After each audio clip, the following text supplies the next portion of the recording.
Yo, how you girl? It's Lady Chann, and you're locked into boomshots.com. It's the website of the minute, the moment, the century. Locking. Gone. I cannot help that. I'm so in love. You know, you're when I say coming so boy. So, first of all, thank you for coming from East London to West London. Hey, no, thanks for having me. It's all good. Now, I know you said it's never about the gal dem, it's always about the man dem, but I hope this, like, you're going to be all right with this. Yeah, it's both. It's about everybody. So where did that all come from anyway? Like, I know you say now, like, you don't mind, like, repping that flag, and of course you don't. And girls love you, but, like, where did that whole attitude come from? It took a bit of time for girls to, like, love me because, I don't know, it was probably something different. It was, I think I got the cool factor was when the girls' boyfriends or brothers or uncles were like, yeah, she's wicked. And then they was like, okay, if my brothers or my uncles like her, then we'll like her. But, yeah, it's just a gradual process, really. But what it was, I preferred to be rated by guys at first and foremost because to be accepted by guys from girls of doing like a male kind of job and in a male-dominated industry, it made it more certified for me.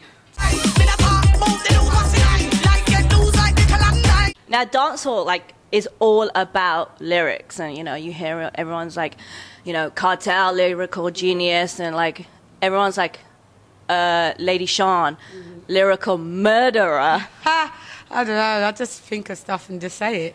Yeah. So what are you murdering at the moment? At the minute, I'm working on Dun Dem season Trilogy mixtape. I done like, this is the third mixtape in the series, so it was Dun Dem season volume 1, then volume 2, and it was like volume 1 was mixed by South Ruckers, they're from like Florida out in the States, and it was like a combination of the UK meets the US and Jamaica, and then Dun Dem season volume 2 was mixed by a DJ that I worked with, a Canadian DJ called Spider Brown, and that was more like dubstep mixes and drum and bass mixes. Like the BPM was like 135 all the way to like 170, so it was just all different little mixes and stuff like that.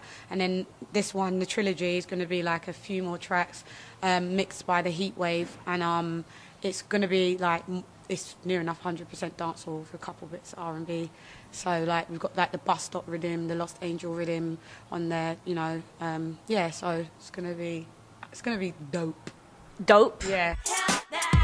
You know I outdone you, left you it's cold outside. Now stop chatter on you, pack up your things and inside. You're my enemy, my rival, feel me liberty, you want come and stifle. Well, Mr. Remedy, here's the spiteful, can't deal with this, swear upon this Bible. Well, stop penning me, cause you're mindful, have your list of your female items. Now this is my turn, to tell you when me learn, your bridges burn with no concern.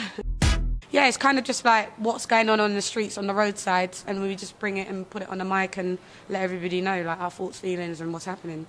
So we've got our own sound, which I'm proud about England having their own sound still.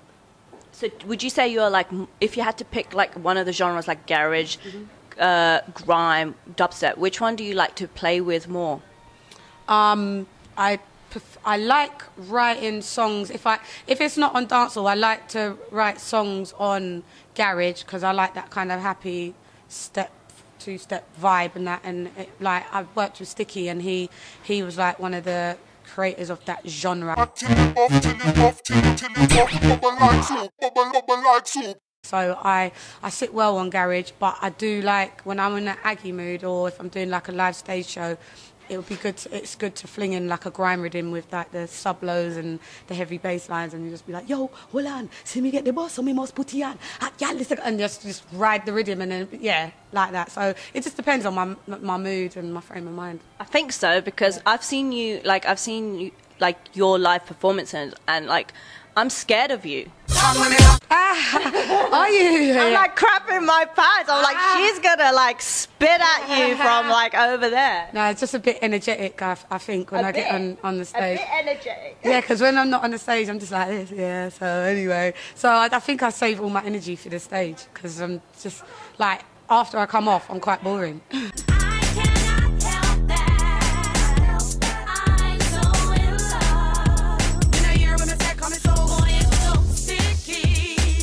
yeah. So you mentioned Sticky. Obviously, you had that massive song, Sticky Situation. And I Too Fast. We had that out on Toddler's label, Girls Music, which was just a song that just done its own thing. It just kept growing and growing and growing, which was just weird. Like speaking to Sticky 2 days ago about it, and he was just like that. He said, I played it the other day out, and he said it just mashed up the rave again. I was like, God, like that song just breathes a life. It's just life of its own, really. It's its own like little monster, isn't it? Like. Yes, a little monster turned into a big one. But I Too Fast, like, what was that? Like a song from a real situation? Yeah. Most of my songs are, unfortunately. It's always like, yeah. But it was about basically I had a boyfriend that always, even like we'd be driving in the car and like if a girl was walking past, he'd always be like, always, and I'd always pull him up on it, and he'd just be like, no, I'm not looking at her like that, like, I'm just looking to see if I know her. Like, bruv, you can't know everybody, you don't know everyone, so stop lying, you're just looking at them, you're looking at the chicks, and it's disrespectful to me.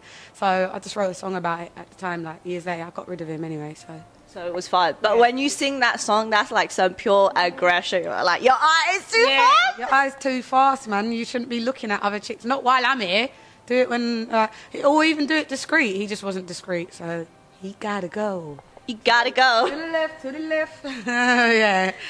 So when you say like, so all this, like, do you feel like in your music, you bring all your aggression, all your emotions out in all your music? Like that's what dancehall really and underground music is really about. Yeah. But you know, you said earlier that of course dancehall is heavily dominated by males. Yeah. So when somebody like you comes along, us females have something to relate to. Yeah, because that's what I feel that I need to come and do, represent for what the females would say, are going through, would want to say.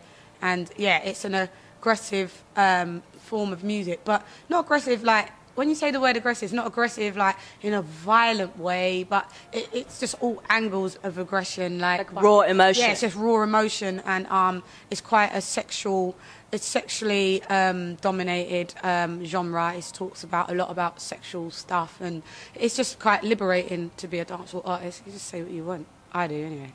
How you come with the pass, I wanna deal with the matter. You want bruise and